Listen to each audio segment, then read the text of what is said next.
নমস্কার, আমি রুম্পা। রুম্পার হেসেলে তোমাদের সকলকে জানাই স্বাগত। আমি আজও আবার একটি রেসিপি নিয়ে তোমাদের মধ্যে হাজির হয়ে গেছি। আজ আমি যে রেসিপিটি তোমাদের মধ্যে শেয়ার করব সেটা হচ্ছে মাছের একটি রেসিপি। আজ আমি পাবদা মাছের মালাইকারি তোমাদের মধ্যে শেয়ার করব। তা চিংড়ি মাছের মালাইকারি, ইলিশ মাছের মালাইকারি তো খেয়েছো বা আমার চ্যানেলে দেওয়া আছে। ইলিশ মাছের মালাইকারি আর পাবদা মাছ, এই চিংড়ি মাছের মালাইকারি। তো আজ আমি পাবদা মাছের মালাইকারি তোমাদের মধ্যে শেয়ার করছি। তাই পাবদা মাছের মালাইকারিটা কিন্তু খেতে কিন্তু ভীষণই ভালো হয়। যেমন চিংড়ি মাছের মালাইকারি খেতে খুবই সুস্বাদু, এটাও কিন্তু খেতে ভীষণই ভালো লাগে। তাহলে বন্ধুরা, ভিডিওটি প্রথম থেকে শেষ পর্যন্ত দেখার অনুরোধ রইল। যদি ভালো লাগে একটা লাইক করে আমার পাশে থেকে যেও। তাহলে কথা না বাড়িয়ে চলে যাই গ্যাসের কাছে। দেখো বন্ধুরা, গ্যাস ধরিয়ে আমি কড়াই বসিয়ে দিয়েছি। কড়াইতে আমি সর্ষের তেল দিয়ে দিয়েছি।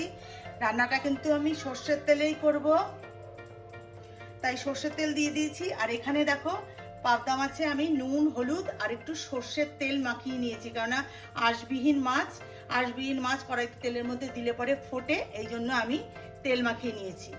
এবার আমার তেল গরম হয়ে গেছে। এবার মাছটা আমি প্রথমে ভেজে নেব। তার জন্য আমি কড়াইতে দিয়ে দেবো মাছ।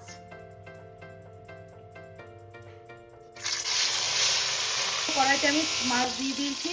আমি তিনটে করে মাছ ভাজবো। এবার ঢাকনা দিয়ে ঢেকে মাছটা আমি ভেজে নেব। দেখো পাবদা মাছ কিন্তু আমি ভেজে তুলে নিয়েছি। আমি দুবারে ভেজেছি, এখানে 6 পিস মাছ আছে। আর দেখো মাছগুলো কিন্তু আমি খুব বেশি কড়া করে ভাজিনি, যেহেতু মালাইকারি করব।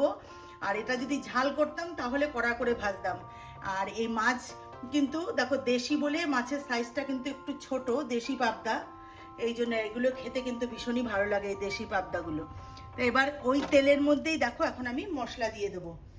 এখানে আমি দেখো মশলা বলতে এখানে আমি মশলাটা পিষে নিয়েছি। সর্ষে, সাদা সর্ষে, কালো সর্ষে, পোস্ত আর পাকা কাঁচা যে কাঁচা লঙ্কাগুলো হয় সেই কাঁচা লঙ্কা। আর আমি এখানে আদা আর পেঁয়াজও একটু একসাথে করে পিষে নিয়েছি। এখানে দেখো 6 পিস মাছের জন্য আমি ঠিক এইটুকু সাইজের আদা এবং একটা পেঁয়াজের 4 ভাগের 1 ভাগ এরকম পেঁয়াজ আমি এর মধ্যে দিয়ে পিষে নিয়েছি।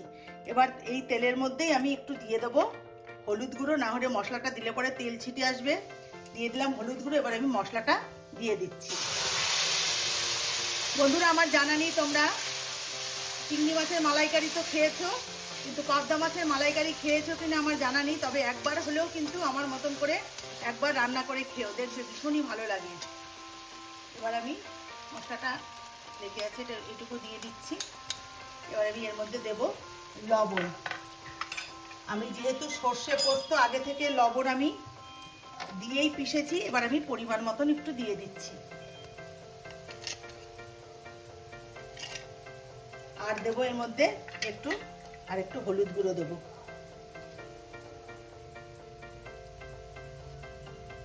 এবার আমি মশলাটাকে ভালো করে কষিয়ে নেব।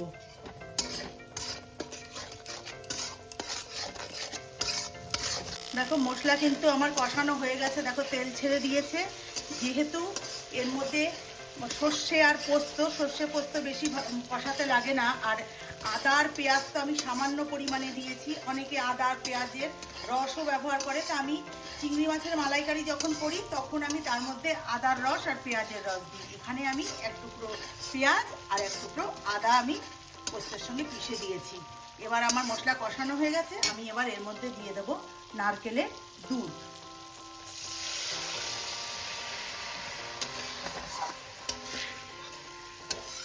এটা কিন্তু খেতে অসম্ভব সুন্দর হয় বন্ধুরা, তোমরা একবার হলেও ট্রাই করো এই পাবদা মাছের মালাইকারি। এবার আমি এর মধ্যে দিয়ে দেবো, আমি আগে থেকে কাঁচা লঙ্কা চিড়ে রেখেছিলাম, 3টে কাঁচা লঙ্কা দিয়ে দিলাম।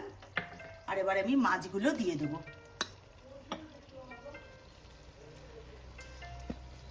দিয়ে এবার আমি তারপরে ঢাকনা দিয়ে ঢেকে রান্নাটা করব।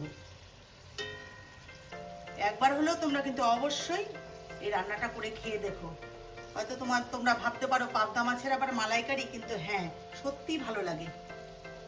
এবার আমি ঢাকনা দিয়ে ঢেকে দেবো।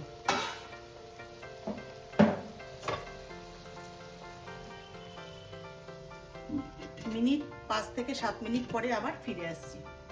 ঢাকনাটা আমি উঠিয়ে নিলাম।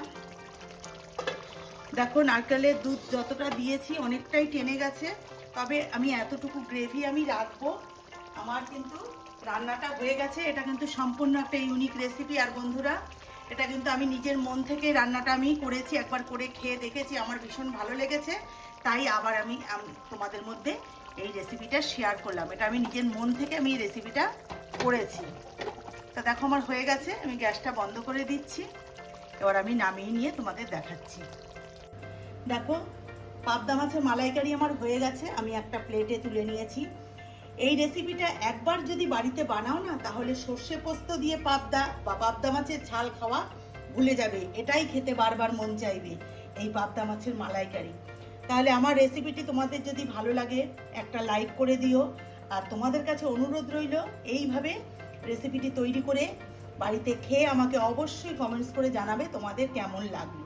তাহলে বন্ধুরা, আমার পাশে যারা আমার চ্যানেলটিকে সাবস্ক্রাইব করে রেখেছো তাদেরকে অসংখ্য অসংখ্য ধন্যবাদ। আর যারা করনি তারা চ্যানেলটিকে সাবস্ক্রাইব করে আমার পাশে থেকো। যারা ফেসবুক থেকে দেখছো, ফেসবুকের পেজটিকে অবশ্যই ফলো করে দিও। তাহলে আজকের মতন ভিডিওটি এখানেই শেষ করছি। ভালো থেকো, সুস্থ থেকো, নমস্কার।